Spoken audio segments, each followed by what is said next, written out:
Hey, what's up? It's me, your girl E, coming to you today. I'm excited because finally we got my brother from another mother, a writer's block um, extraordinaire. He is part of our urban fiction section of writer's block. We publish all sorts of genres. We have, of course, fiction, love stories, romance, children's books, poetry, motivational, um, informative books, and we got the urban fiction. He has two books with us. We are talking about his latest book that was published in February. It is called Bust Up. All right. And I want to give a big shout out to my sister from another mister. She agreed to be on the cover. As soon as I told her, um, she was like, "Yeah." I said, it's kind of hood, it's kind of ratchet, it's kind of nasty. She's like, "Sign me up." And so I was beyond excited when she said yes. And I convinced this gentleman that say, listen, my sister is bad. She's beautiful. She's fierce. Please slide this woman to be on the cover. And he was like, I trust you. Mm. I said, say less. All right, listen, I'm going to introduce to some and present to others because this man needs an introduction. All the way in Alabama, where it's actually said it's cold in Alabama. So this winter is taking a toll on the U.S. He is in Alabama. Ladies and gentlemen, let's give a warm welcome to author Didymus. Hey, what's up, my fam? Hey, what's up, Ab? How you doing today? How are you? Is your volume up? Yeah, yeah. All right. Can you hear Make me sure now? mine is up so we can hear you. Oh, How are you today? I'm good. I'm good, man. I'm actually putting some work in, trying to get you another project. That's what I like to hear. I'm probably further than halfway. That's what I like to hear. Look at this beautiful cover. Oh Look yeah, at oh yeah. I want to give a shout out to my sister for doing that right there for I'm about to tag her in Facebook. Hold on. me. Wait a second. I'm gonna hold on. Let me tag her real quick. I'm about to. I'm about to tag her It in won't. It Facebook. won't let me share, but I'll figure it out. Cause me and technology. Sometimes it takes a minute, but I'll tag her. Um, I totally understand. Nikki, Nikki Thomas. She is the owner of Sophisticated Hair Designs by Nikki. She's in Pittsburgh. If you need your wigs snatched, your edges laid, go see her. Cause she has a beautiful atmosphere, very welcoming atmosphere. Right. Um, So this is I'm just excited about it. All right. So let's talk about Bossed Up. Now, of Oh, course, I know the inspiration behind it, but just share with others your inspiration. And I'm going to step out the camera and let you take the floor. okay. My inspiration for ball stuff is, everything I write comes from the life itself and my experiences in it. But I put black women in a position of power in this story because I don't think in this society our black women get the credit that they deserve for us being where we are. This strictly opinionated, and this is my story. So, from my viewpoint, I just wanted to do something to show that even in this lifestyle that our society deem as the lower, even in that lifestyle, our black women still carry much of the load. And I just wanted to do a story showing the potential, and something that just indicated the real uh, position of our black women in every aspect of our black lives, whether you're in the streets, whether you're not in the streets. The story is from the viewpoint of streets, but if it fits, it's a shoe that fits more than one foot, so check it out. Go on the website and check it out, man. Get you a copy of that ball stuff because it says a lot, and it's a message that you want to get to your sisters, even if it's delivered, from the viewpoint of street life.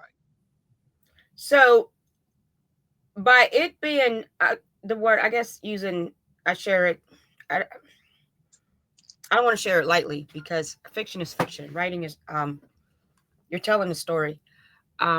considering the subject matter of the book, um, it's definitely it's definitely gritty. It's definitely raw. It's definitely sexually explicit. Um, and you're saying that you're giving us, us Black women, our credit, our due, being the pioneers and the bosses that we are. How would you express to somebody who has a different views on the Black woman being strong? I would say they should have some kind of connection. If they don't have a connection to that lifestyle, they not gonna get nothing I say anyway. A You connection to the life. Wow. So that's deep because yeah, because I mean, now, okay, I'll say this. What would you consider a connection?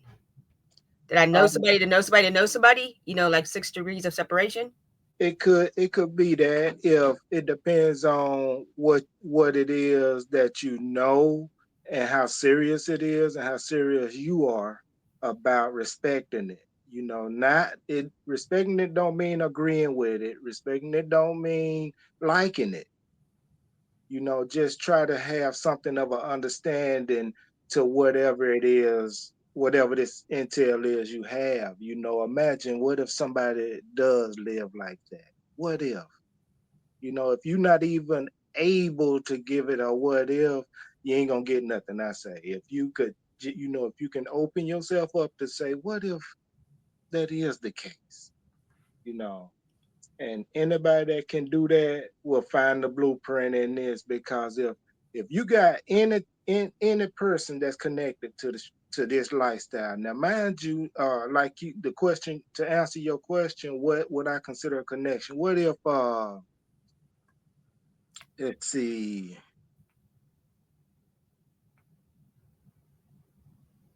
what if okay, me, you don't live this lifestyle, why would you give me a chance to put this on your platform? You ever experienced anything about this? Anybody that you can put your hands on? You can say they did this, or lived through any of this. If you have, that's the connection.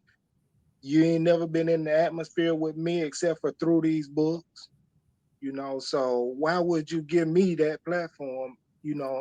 From where our geographical difference. You there and I'm here. What do you know about me? Why would you even give me this opportunity?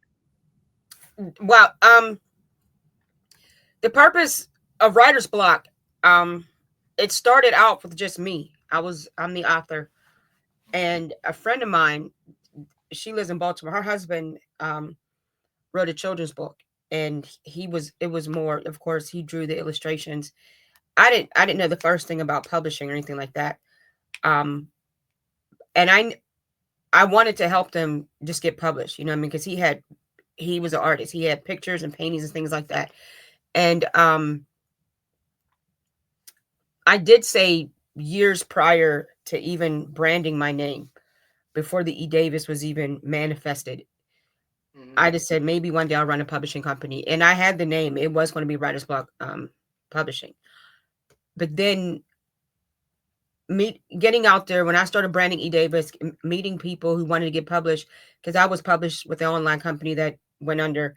Meeting people that wanted to get published, it was like wow. I would refer to them to the publishing company that I was going through. I met this gentleman, Justin Scott Parr. His mother, Leslie Parr, is a friend of mine on Facebook. I want to give a shout out. Hey, Miss Leslie. Um, when I met her through another mutual friend, Miss Levon. And Miss Levon is like an auntie to me because she was my actual aunt's best friend. My aunt is the godmother to her son. So Okay. little backstory. But Miss Levon had messaged me I think right before Christmas of 2015, and she said, "I want you to come meet this guy that is Amazon's bestseller." And I was like, "Oh, yep." And he was at the Homewood Library. It's a library in Pittsburgh. Um, and I came to him. It was like a nice little following.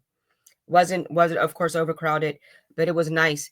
and he had children's books about a young girl named Sage Carrington.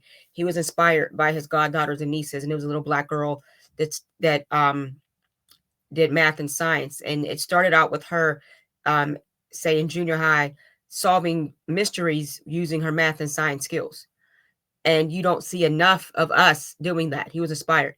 So then what he was doing was doing the backstory for her and making it even more of a children's book for the babies, like the baby girls, like 3, 4, 5 years old. And again, using the science and math skills, she was studying about her curl pattern of her hair, looking at butterflies, how the caterpillar becomes the butterfly. I'm just, I mean, it was very, very genuine, and he can present this to the schools. And he said that when he wanted to publish his book, there wasn't a platform for him, and we already knew why there wasn't a platform.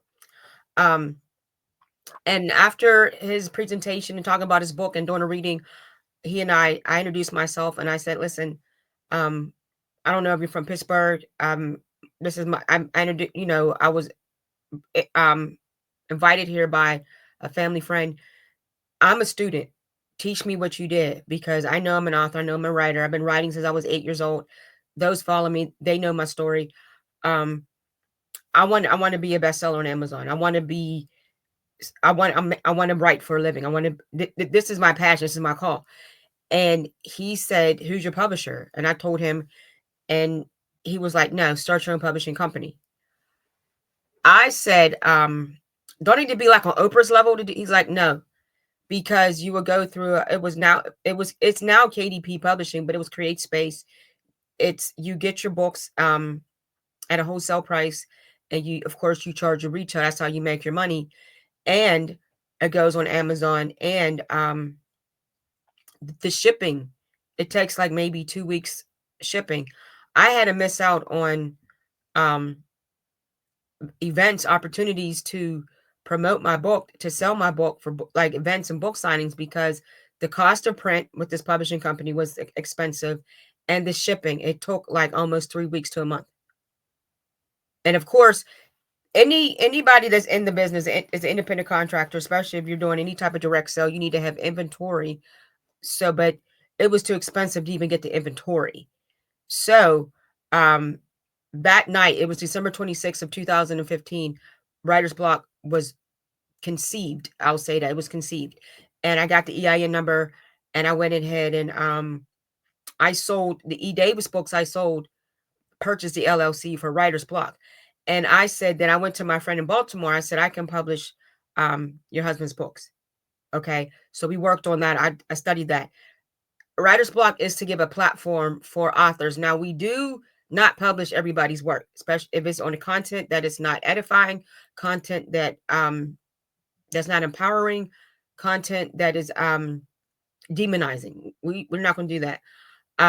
As a professional author, writer, you have to have real content. You know what I mean? It doesn't have to be a true story, but I'm not just going to publish anything just for the sake of publishing it. And I've turned down many people, and many people have turned me down. And again, that's fine.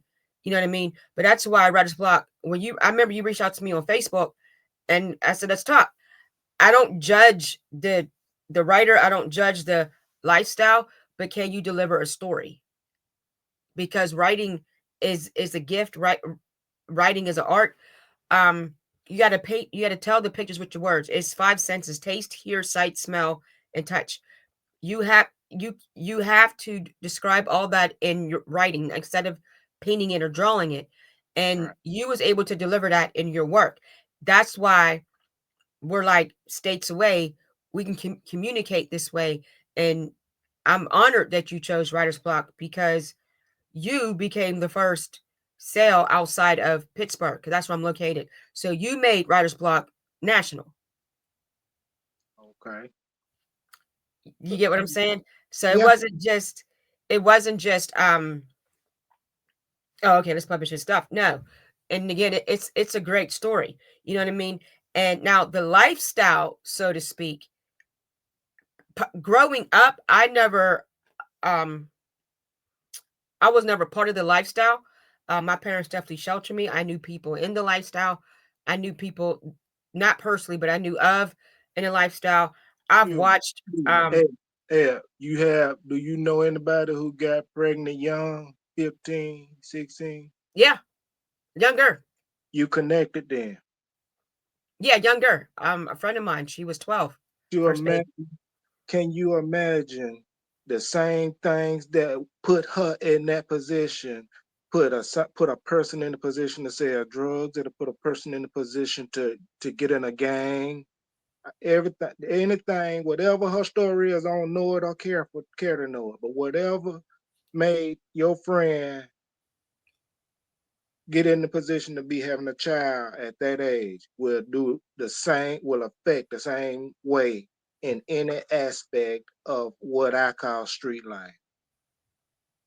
That's beautiful because then this is now telling people don't judge based off of what you see That's because you don't know what happened. You don't know if that child was raped. You don't that, know if that, she was um, forced that's to marry. I mean, think of these countries that still doing arranged marriages. You know what I right, mean? right, Marrying a, you know what I mean, 16, 17 business arrangements, marriages. right. Um, and then there's women that I know who may not had a child at a teenage age, but were abandoned and were single Right, mothers. right. Experience that they I don't have a choice. I have to sell drugs and make this money. I have to prostitute myself to feed Yeah, my kids. So I appreciate that information helped me connect yeah, because my friend personally, I don't know the details of her backstory. I just know that the circumstances of her life just was not the traditional pleasant family. let me show you your connection a little clearer. Whatever the details were, she probably didn't ask for it. I get it. You know, some of these guys out here didn't ask for this dope gang. Some of these guys out here didn't ask for these gangs to rally around you. Some black boys are literally born with hand to hand skill. So to that degree, what would how could he be blamed? Cause the average gang member say, "Oh man, he banging. He may not have had any attraction towards them." So everybody that's wearing these flags, some of those guys are serious about this. Some of those guys in our society might look at it as him being a coward, but if I'm gonna just say that because it just sound. I don't care how it is. I'm just gonna say this, but Say it. the same uh method that these guys use that you call that say we in a gang, the same methods of defense and survival that they use, every single police force across this country uses it. Wow. Every single one of them. There is not a police force in this country that won't say such and such backup. And they don't care if the person on the other end of that walkie-talkie that's calling for backup is right or wrong. So Boston. That's heavy. So bust up. So this is to celebrate a strong woman, a woman that is a persevere, a woman that stays up late, gets up early. And is incapable of being distracted from what she know of her man and what she knows her man knows of her and what she knows of herself, because there's a lot of things that this woman is asked to do in this book that some might say makes her this or makes her that, or some might disagree with her doing. But I try my best in those situations to explain what this person is thinking when they doing this kind of stuff. That's how come my stories uh, probably I'm pretty sure some pretty close followers or readers of mine understand how my stories are usually told by people in the story. That's who usually narrate my stories is the characters. That make a person feel whether the story is true or not. It's easier to relate because if this person who's doing this is telling you, explaining what's going on around the action, if it's one of the people that's in the action, it's easier to take. It's even easier to be entertained by it if a person that's connected to it is telling you about it. I definitely I like that because when you hear other people's stories, you're like, what? No, oh my, what did you do? And how did you and sometimes we're just stuck on the idea of the nonsense that Yeah, placed us in a situation, or we're stuck on the idea of of why that person endured or stayed or continue, like, you know what I mean? But the thing is like we have to be uh open minded to understand all right. the back the backstory. Yeah, you can't be afraid to understand. Some of us are afraid to understand because they feel like to understand is to agree. I get that. Some people won't let themselves even say, they won't let themselves understand, and they not gonna let themselves say I understand. Cause that's too, they feel like that's saying he right or she right. I've understood situations in people's lives. I've understood reasons, but I didn't agree. I'm like, I definitely didn't agree with it, but I got, like, I get it. I mean, your reasoning makes complete sense. I definitely I get that on so many levels in other people's lives. I even have my own reasons on why I move the way I move, why I think the way I think. And I honestly don't want people to agree with it. I just want them to understand it. Right, right. Because whether you agree or not, I'm going to do what I'm going to do. That's right. That's I'm going all to you. move the way. I mean, I'm not going to do anything, of course, that's demonizing or damaging or compromising or immorally, and put myself in a moral situation where it's like, why'd you do that? But it definitely makes sense. And a lot of women, especially us Black women, are placed in situations that we have no choice but to fight. And I'm not talking about, fighting. I'm Right. talking about, like, think of the old school marriages back in the day. Think of, you stayed with that man, you stayed with your husband knowing that he was abusing you, knowing that um he was going to the bar after payday and drinking up the money, and you got babies at home that need to be fed, knowing that he's cheating on you. In fact, I was talking to a friend of mine a few weeks ago about Joe Jackson, Hmm. and we've all, we laughed about it, Tito, whatever, and we even laughed and kind of looked at Mike like, "What are you doing? Like, your face, and and we all get it. We all get it. We all know the backstory. He didn't have a childhood. They called him ugly, especially growing up, and he had acne, so he wanted, we get it. Um, I was watching the Janet Jackson documentary it's on Hulu, it's still on Hulu, and I don't think she had the same relationship with her father that the boys, her brothers, had.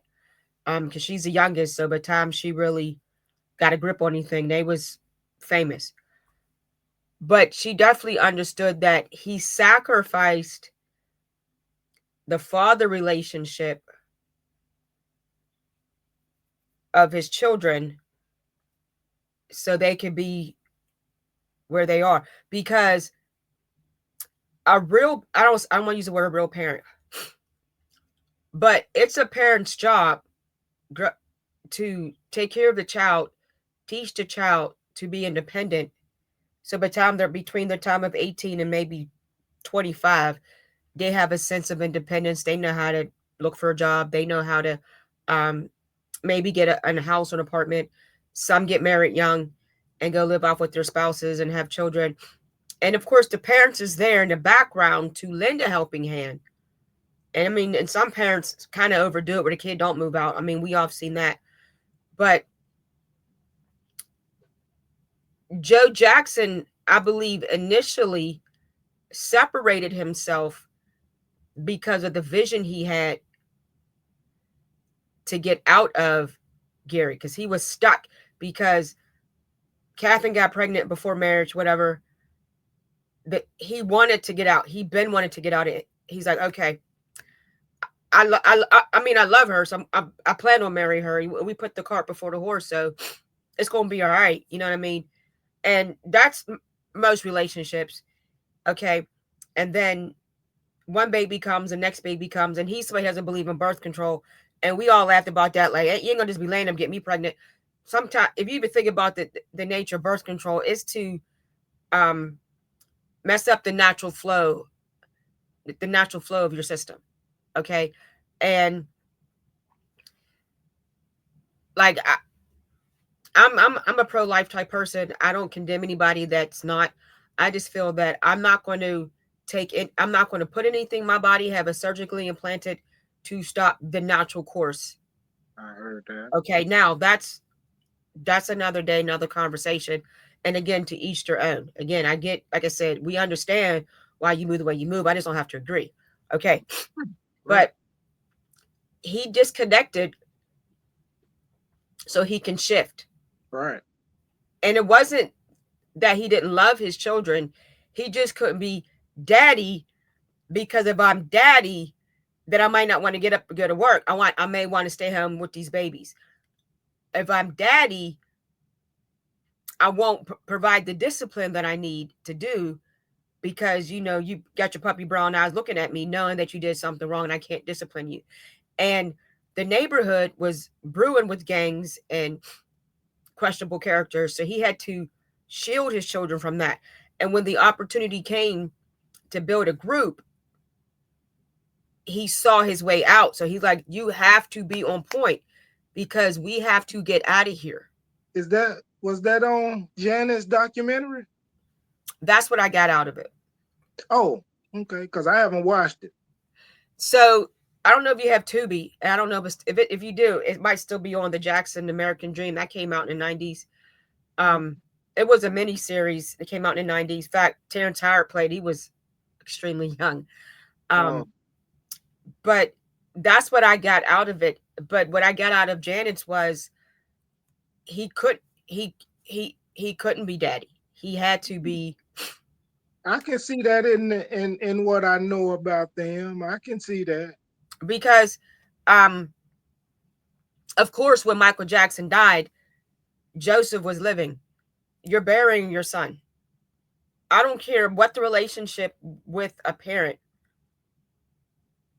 You're burying your son. You may not be as emotional as a mother, you may not be emotional as the other family members, but a part of you has died. Was he emotional?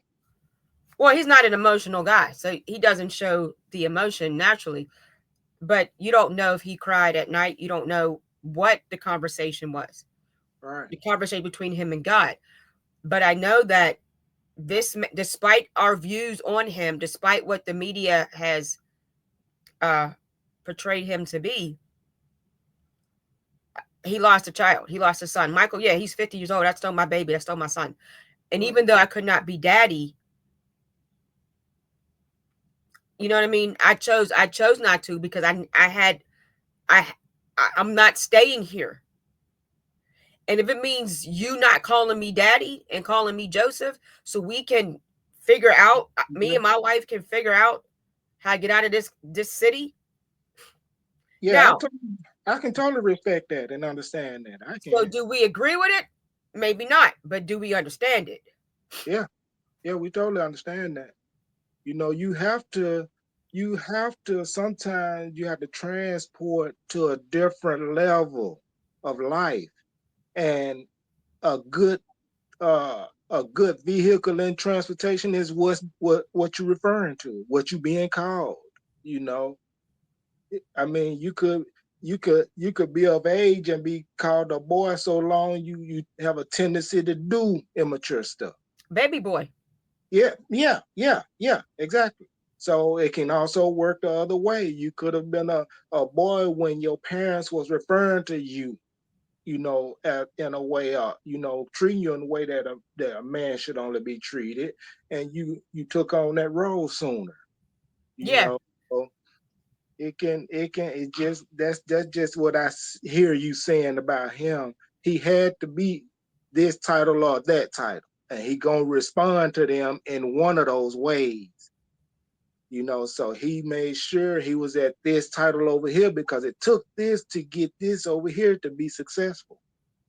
Yeah. And the thing is, a lot of people don't get it because he was always Joseph from I think Reeby's the oldest child. Yeah, So from time he started having babies, he was always Joseph. But I think it's because he had a vision to leave Gary, but because Catherine, he got Catherine pregnant, and that delayed the transition. I can't be daddy, right? I just can't be daddy. right. I'm going to be the provider. I'm going to make sure I go to work and that you and the babies eat. And he did that. I just can't be daddy because daddy's going to want to be at home with the baby girl and with the kids. Daddy's going to want to do this. And I can't put myself here because I won't go there because I'll be delayed. And if you think about, a lot of people have the shoulda, woulda, couldas. I should have did this. I could have did that. I would have done that. Yeah, And I'm I'm listening to this prophet Tomi Arami. He was like, if you're still in the should, you will stay broke. If you're still in the one day, you're not gonna have any. You're not gonna have money. You're not going to be prosperous because we've all wanted to start a business. Okay, one day, or we all want to go back to school one day, and then one day leads to the next day, and then the next day leads to next year, and then before you know it, you're 60, 70 years old, and you know what I mean. My brother had a bucket list. I didn't even know about this. He was in his 20s, had a bucket list, and when he got with his now wife, they traveled. They hit the streets. Of course they went to I think the Dominican Republic. They went to Spain. They went to Dubai. They went to Africa. They went to um the one place, I think that's Dominican Republic, where Rihanna, she does, where she's wearing the feathers and she's dancing in the streets with the community. It's like the festival. You know what I'm talking about? yeah, Uh, but what I'm and- saying is now here's the thing. Now they have children, so their travel plans are delayed because they got babies. So it's like, okay, let's settle here for a little bit, but they have an assignment. yeah, And that's what I admire about my brothers because this is the assignment for right now. Okay. So let's focus on the assignment so we can get, to the next assignment. right. And what I like about you is, as an author, you're like, this is the assignment. So you reached out to a publisher, this is my assignment. All right, cool. And we published a book and we did our thing, and you reached out to me, I have another assignment, bossed up. And you talked about the assignment in the book. You talked about the assignment. Yeah, Women have an assignment to not only be women, but to be the mothers, the nurturers. So, and exactly. now, in certain cases, they're providers. And you know what? The thing that it's a big issue with me nowadays is that some people who are destined to be a power piece, they have a problem with opposition. I Yeah. don't, I mean, some people don't get that you the one that can handle this, so you the one that's getting it. You know that So, will the man have a problem that his woman is making more money or doing better? it it's some stuff to go with that. It's I I don't want to say mean, but I'm gonna say more than likely most men, more men than not, got a problem with they woman making more money than them if they woman is more manly than them. Is that ego? Would that be ego? Because if it's coming to the same house, what's the problem? The problem is the end of that scenario. I said they got a problem with it if she's more manly than them. You mean in I mean, don't some women don't even like being a woman because they are in whatever way superior to the man. So if it's got a higher education, if it's got a more money, if it's either one or something like that, uh you cannot degrade the man. You cannot reverse positions because of money. You you can't. definitely shouldn't do that as a woman Right, that's what I'm to your saying. man. But here's the thing. I believe that's training and teaching from a better woman. How about that? How about that? Because if I bring more money home to my husband, I'm not going to sit here and say, "Well, I bring home the money." I no, that's Right. I wasn't raised like that. Or even if y'all have an argument that's unrelated to money, just because you know you are right without him, do you stand up in that argument and just go hard? Just because you don't care what the decision come to. That's the training and teaching of a better woman. I was raised by independent women. My mother raised me. She was married to my father. Um, my mother made sure my dad, they both worked. My mother made sure and taught me how to cook to make sure there was dinner ready for him. And here, like this is how she made sure that my dad eat. It could be chicken. It could be the legs, thighs, um, breast, wings. When I ate meat, I liked chicken breast. And if there was one breast, guess who's eating our breast? Dad. Yep. I'd be like, ah, because I Ah, didn't, I didn't, because I didn't like the dark meat. I didn't like the legs or the thighs. And I was just, are you? I'm like, are you for real? Put that chicken on the plate. No, no, no. I mean, And and if she being like that, and especially if he's a strong, man to her, and he ain't just big boy in her just because he's a male figure, those two can go together. no, right. But see, what's happening is, um, or what has happened is these women are scorned from either watching their parents go through something. Well, I would never, I wouldn't, not when I get married. I'm not, Yeah, okay. And their mother can be, of course, subservient to the dad, like, okay, cooking, cleaning, whatever, sex, whatever. And that girl could think, nah, nah, and maybe the father can seem dismissive. Maybe the father can be condescending. And after the mother did so much for the dad, daughter's looking like he didn't even appreciate it. You know what I mean? But the mother's cool. Hey, listen, long as he bring home the money, long as he come home to me, whatever, I'm good. He ain't got to listen. I did, what I mean? Again, who knows? You know what I right. mean? Um, like I said, both my parents worked. My dad had two jobs. Okay. And there was dinner. There was dinner. In fact, my mother would be on the phone with her girlfriends, just gossiping, talking about nothing. Yeah, girl, and then she'll say, hold on. And then she'll get back on it for girl, I gotta go. It was my dad. And I'm thinking like, he don't want nothing. No, because he's calling on his break. You know what I mean? But the thing was, she got off the phone for her man. Right, right. Okay. And what I'm saying is, a lot of these women who was taught to be bitter, okay, Yeah, you can lose your relationship all because of somebody else's teaching. Like, you can have a woman that's scorned by a divorce. Whatever the reason, it was divorce. He cheated, didn't bring home the money, whatever, and she's Miss Money, I could pay for it myself. I don't need a man to buy me no house. I don't need a man to buy me no car. I don't need a man to take care of my house. I could pay for it myself. I don't need a man.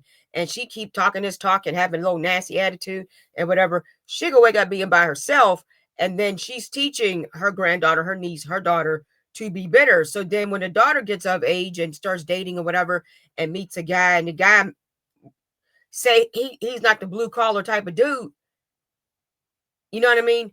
Yeah. And she was like, "Well, you're not on my level, but yet you're dismissing the fact that this is a good guy that will Right. love you unconditionally despite your flaws." All right. I, s- Okay? uh, my bad. My bad. Go ahead. No, I mean I'm just saying some like that's unhealthy teaching, and that's an unhealthy that's I, poison. That's I, the epitome of poison. And for bossed up, this is not to make women feel like you don't need a man. It's to help to encourage women that in the situation that you're in, I you need to appreciate you level up saying to be that team player. exactly. I appreciate you saying that because that is a large part of that picture. That's a large part. I don't want my sisters to get it twisted, just like you saying. Don't get it twisted. This is not to say that don't need me. You know, I just want y'all to understand that I understand what you can do. And there's a plan that's a divine plan. There is a divine plan that includes me and you. That's fact. God made Eve to be a help meet Yeah. suitable for So Adam. So yeah, then he said, before he even created her, he said it's not good for man to be alone. exactly. Okay. Now, some people are better off single, that just because their jobs, their work ethic, it- they just they're loners, whatever. If that's your call, cool. But Whatever if the case you're may be, say whatever again, whatever the case may be, why they alone, the same person. This is my belief. The same person in that condition, the same person in the condition that that person is in, that's married, will do better. I think it works both ways. I've met women that been single, they never been married ever in life. They just thrive better being single because not that they chose a career over a relationship. It's just that their calling doesn't permit them to be married because they can't do what they are assigned to do, as opposed to somebody like I just believe it works. It's to me, it's equal. I, Let me ask you this.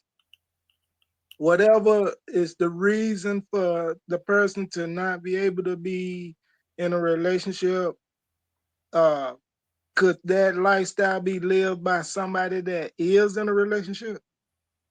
No, Okay. because you need to answer to both. It is not a dominating type answering. It's a check-in. It's just a respectable check-in. Um, like while we were 5 minutes ago, my husband was calling me. I couldn't answer because we're live, and I just messaged him. I'm live. What? Now he's not going to come in here huffing and puffing. You answer my no. That's not what he's just going to do because he knew what my assignment was today. But Right. knowing him because he was running errands, he had something to do today. He was checking in, saying he's on his more likely on his way home. It's respectable check-in. Um, Right. and then when you choose to come together as husband and wife, you guys, put everything on the table. You talk about what's needed as far as the emotional, mental, spiritual needs, physical needs.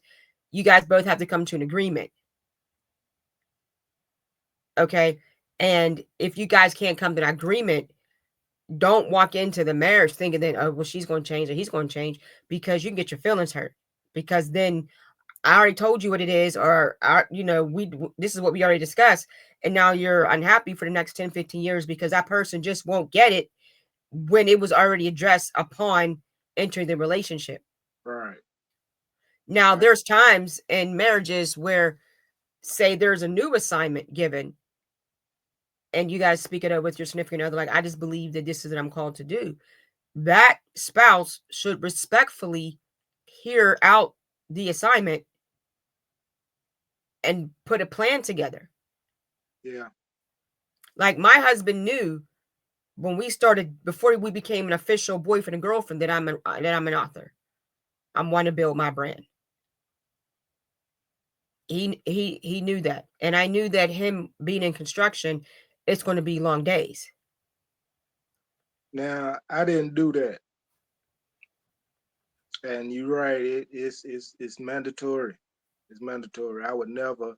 I don't know how long it'll be before I lock in and not just be playing no game with somebody. But if I ever do, you talking about a serious conversation to be had. Yeah, the conversation has to be had, because if you think about Bossed Up, she was feeling unappreciative. She Right. was feeling unvalued, and that Yeah. wasn't the case. Yeah. So those conversations, again, these are called check-ins. These conversations need to be had with the spouse, because you could go through a time frame and think, okay, well, he good. Okay, she all right. But there's an emotional turbulence. Right. And it's like, no, I'm not. I'm not. You got me over here doing all this stuff. And I'm just like, no, that's not what I want. I want to come over here and focus on this venture, this whatever. And you're not hearing me.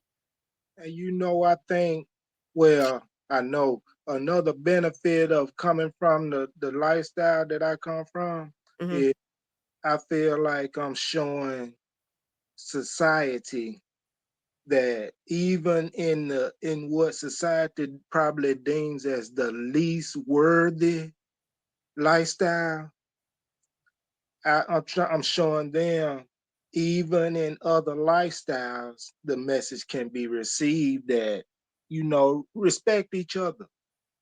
The message that me and you talking about fits any marriage in any other lifestyle.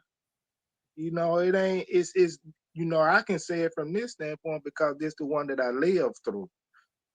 But as far as preacher, you know, you should be as attentive to your wife as we talking about this person here is, to recognize, certain things, or, conversations that have to be had.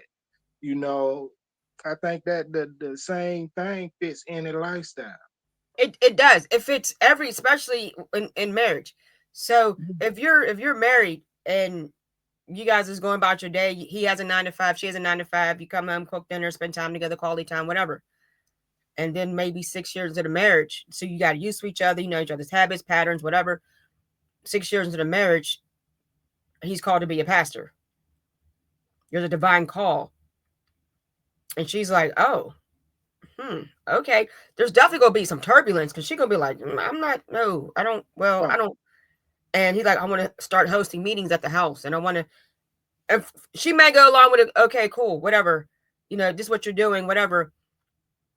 The I, importance of, but here's the thing, on something like that, especially if it was never discussed in the initial conversation upon moving forward in a relationship, that happens. But this is why you guys have to do the emotional check-ins periodically in your marriage, because then she might hear in his voice, I just want to help people. I just want to be able to be there for people. Because by him continually saying that, and then next he gets this call on being a pastor, well, he's been saying he wants to help people. He's been saying he wants to be there for people. yeah, Pastor.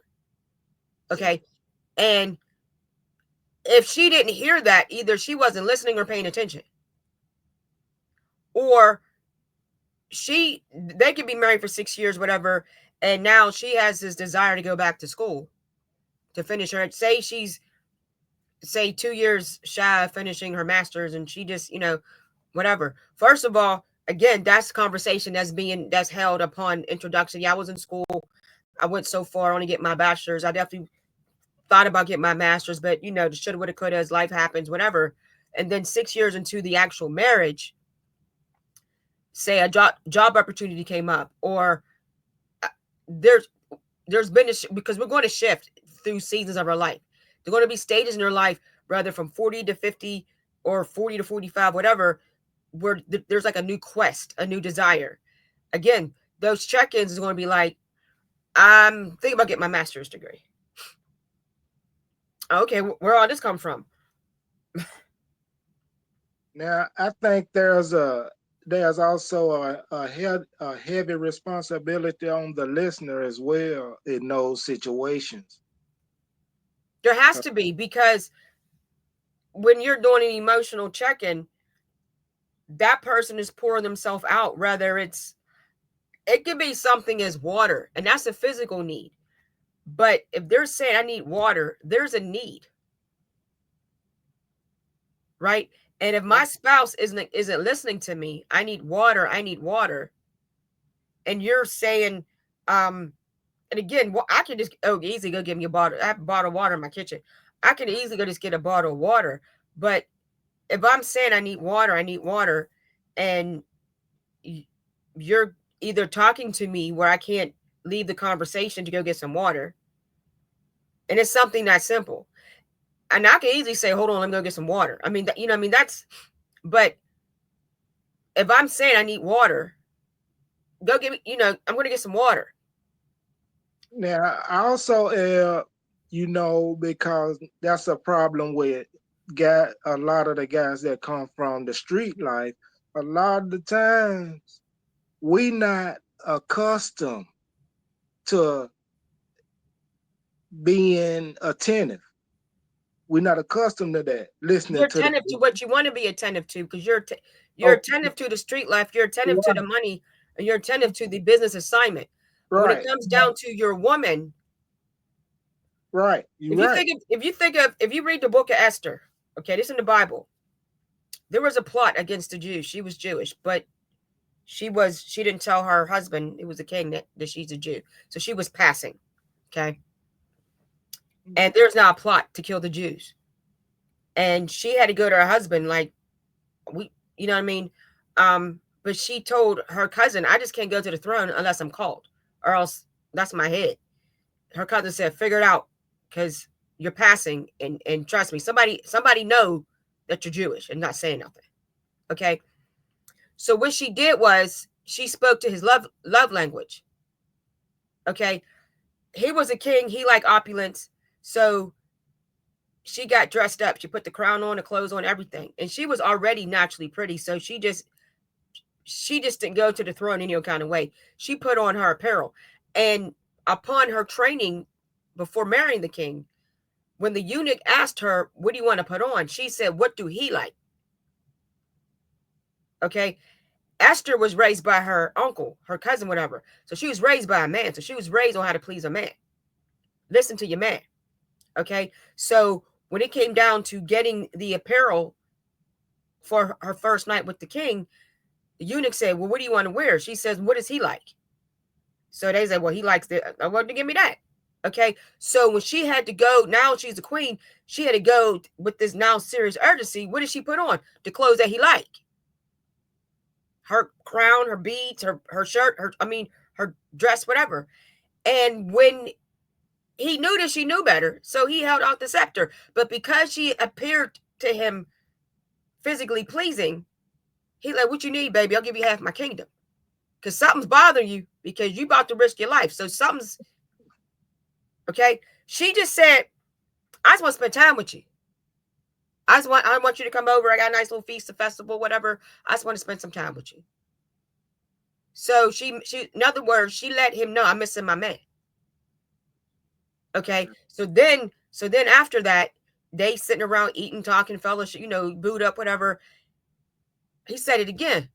Because he can't, I got stuff to do. What's going on? She's like, I want some more time. I miss you. Whatever. He's like, all right, I'll check you out tomorrow. The next day, he was like, are you good? You all right? I'll give you half my kingdom. What's the matter? That's when she told the plot. And because I don't want to use the word worked him, but she met him where he was at. She listened. She was able to get what she needed. And that was that plot to be um the person that was plotting to be taken down. Okay. Can What I'm saying I is hold you up people, 1 second? because the reason I'm interrupting because there's a part in the book that I got coming up where different women has that responsibility you just spoke on, and I use the word working, but I do want people to hear your uh explanation of the word working. It's not that no, it wasn't as much tricking as one wouldn't think about when you hear the word she working him or working the situation. I want people to know that that ain't That how word, that. yeah, that word has been used to definitely in a form of manipulation, but Oh, that wasn't the case. The case is when you're in a relationship, you have to listen. And sometimes you're not listening to the words that are coming out of somebody's mouth. You listen to the body language. You're listening to the size at the end of the day. right, You're listening to um the energy in the atmosphere. right. Okay. And that's why I was saying in your type of the lifestyle you came out of, you chose what you wanted to hear. Mhm. Because you could be at a nightclub or whatever, and something goes down, you feel that energy, so you're just like, yeah, let's leave, because okay. And then you find out the next day that that spot got shot up. Yeah. Okay. So but what I'm saying is, if my husband is not verbally telling me something, but something's going on, I can I'm tuned in to hear it. Vice Mhm. versa. I heard There's that. times there's times when I'm sitting on the bed and I'm putting on the shea butter because I'm about to, go off for my day, and I'm like, oh, he's like, you okay? It could be a body ailment because you know what I mean?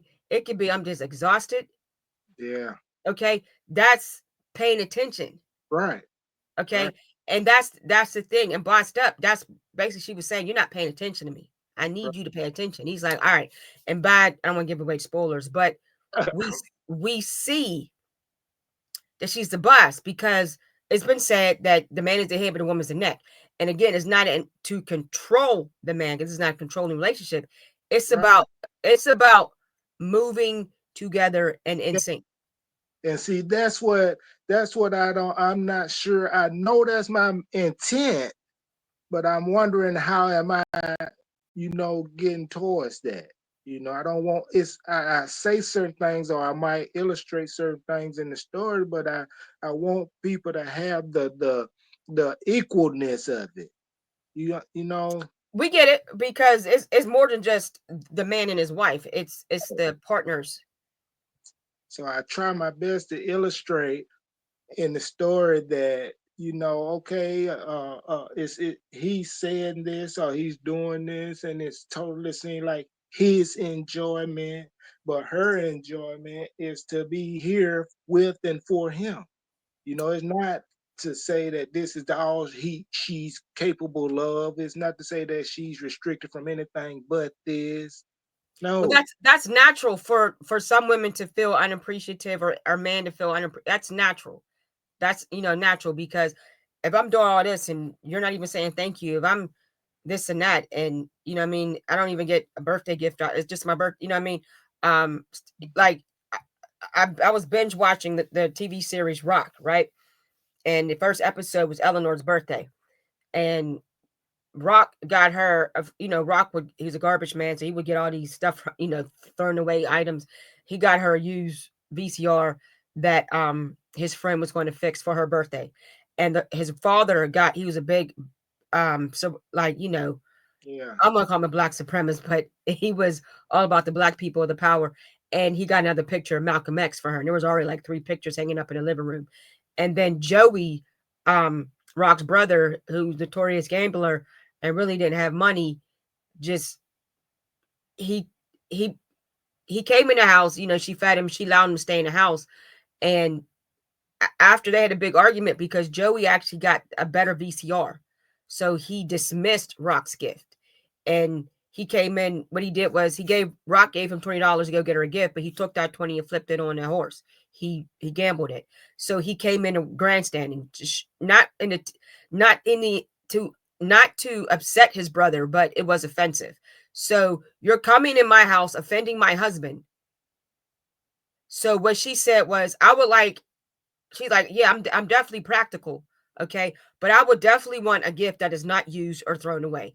And then she told her father-in-law, I would like another gift that is not another Malcolm X picture. Like, you get me the stuff that you want me to have, not things that I would want. And then she told her brother-in-law, you come in my house unannounced in the middle of the night, and I let you stay here, even though it's rocks in her house, but I'm letting you stay here knowing how important it is for you to be with your brother and your dad.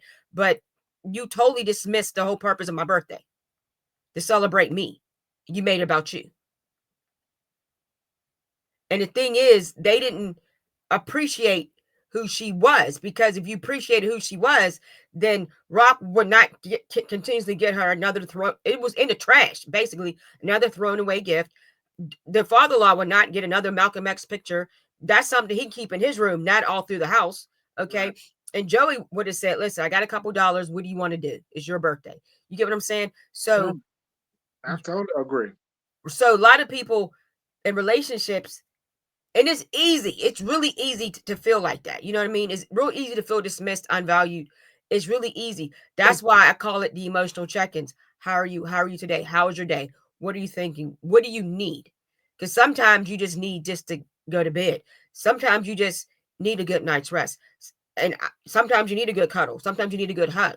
You know what I mean? Because Mhm. it's not always about the materialistic things. It's not always about the sex. It's about those one quick moment to say, you know what, I really appreciate this. Like, I ran around all day yesterday and I fixed dinner. And my husband, knowing my husband knowing me, knows I hate cooking late at night. So he said, where do you want to go eat at? Because it was about 8, 9 o'clock. And I was like, no, I'm good. We can just go to the store, get what we need for the house. I'll cook. You sure? Because I know it's late. Because he knows I don't like cooking at night. Because by a certain time, the kitchen's closed. Okay. I'm not cooking. I'm not sauteing. I'm not marinating. I'm not doing nothing. Okay. But I was okay with it. So I told him, I said, no, I'm fine. I'm all right. We go to the grocery store. We get everything we need. We come home. I work because I'm a little OCD. I got to organize my fridge a certain way, blah, blah, blah. And I cooked dinner. And he said, thank you. Thank you for cooking. Now he could cook, but I'm one of those people. Get out my kitchen. But Right. he he said, thank you for cooking dinner. I'm like, oh yeah, sure, no problem. Because that's technically an emotional check-in, because you're making sure I felt okay. I I heard that. told you I was okay, so let's go to the store, make it happen. And then we came home and we chilled. And by the time we were done eating dinner, it's 10 o'clock, and we did the dishes. In fact, while I was when I was eating, some of his food wasn't ready yet. He says, "Eat your food. I'll check on mine." So again, we were communicating in a way where he knew I was tired. He knew I would still serve him. He was like, "Listen, I got it. I'm good. I'm okay. Go on and eat your dinner." And that's why I'm bossed up. No, but that's Okay, okay. no, but I Yeah. want to thank you. I want to thank you. We was only supposed to be like 40 minutes, but this was a good conversation. I want to thank you because we definitely had some technical difficulties, but we made it happen. I want to thank you very much for joining. This will be posted on my Facebook page. I will share it to your Facebook page, and it's also on YouTube. I want to give a shout out to our sponsors. I want to give it a shout out to Starks Contracting LLC, of course, Writers Block Publishing LLC, and all those who took the time to view. What's your website? Go to authordidymus.com. Let me put that in the thing. W is it www author Yeah.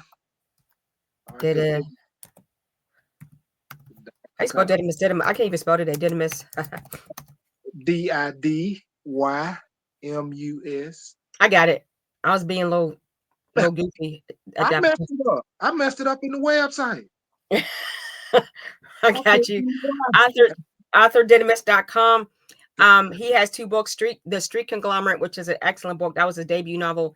And currently Bossed Up. Now, Bossed Up is available in paperback and hardback. So you have a preference. And both books are available as an ebook, and both books are available on Amazon. Thank you very much, author.